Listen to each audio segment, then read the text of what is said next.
Hey everybody, this is Casey and welcome back to my house. I hope you had a great week. I miss you guys a whole lot, but I'm so glad that spring is officially here. You probably noticed outside the birds are chirping, the grass is getting greener, and the weeds are growing. But all the things that appeared to be dead over the winter are springing back to life. Springing? Spring? Do you get it? Are you laughing? I'll pretend that you are. One thing at my house didn't spring back to life. This peach tree. It's been dead for a while. At least, it appeared to be dead. I hoped that it wasn't. So what I did to test it is I scraped a little bit of the bark off to see the inside of the tree. And when I saw the inside of the tree, you know what I saw? It was dead. Really dead. And if it's dead on the inside, it's too late for it to grow. And if it's too late to grow, then it's got to go. Hey, that rhymes. Anyways, we've been learning about having new life in Jesus.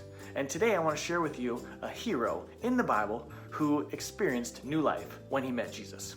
He was a mean man and he wanted to hurt Christians. He was hurting Christians and throwing them in jail. He was a bad guy.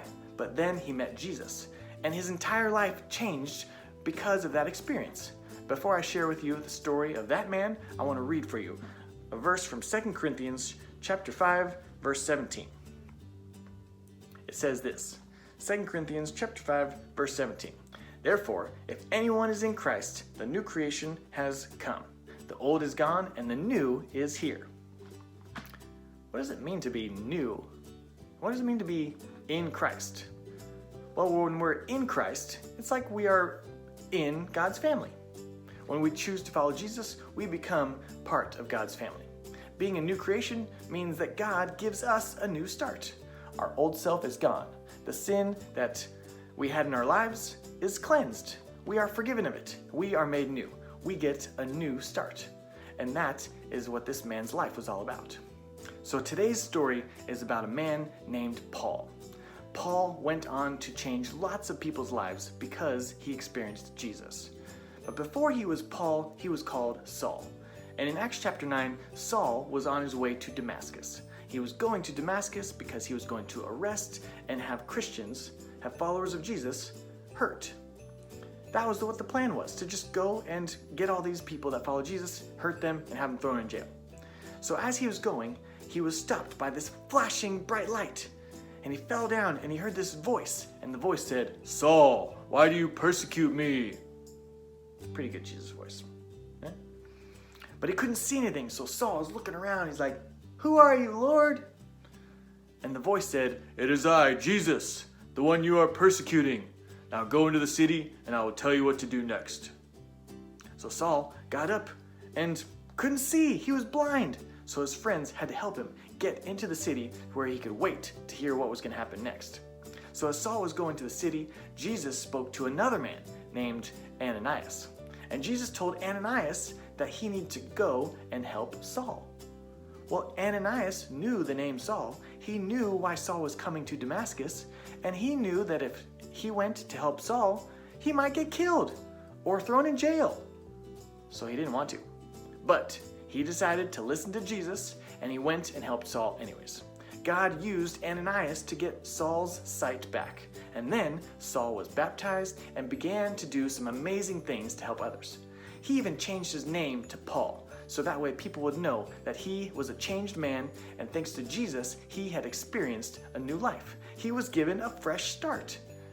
And so he wanted to share with everyone else what that fresh start looked like and give them the opportunity to have a fresh start as well. So your challenge this week is to look for something that needs a fresh start.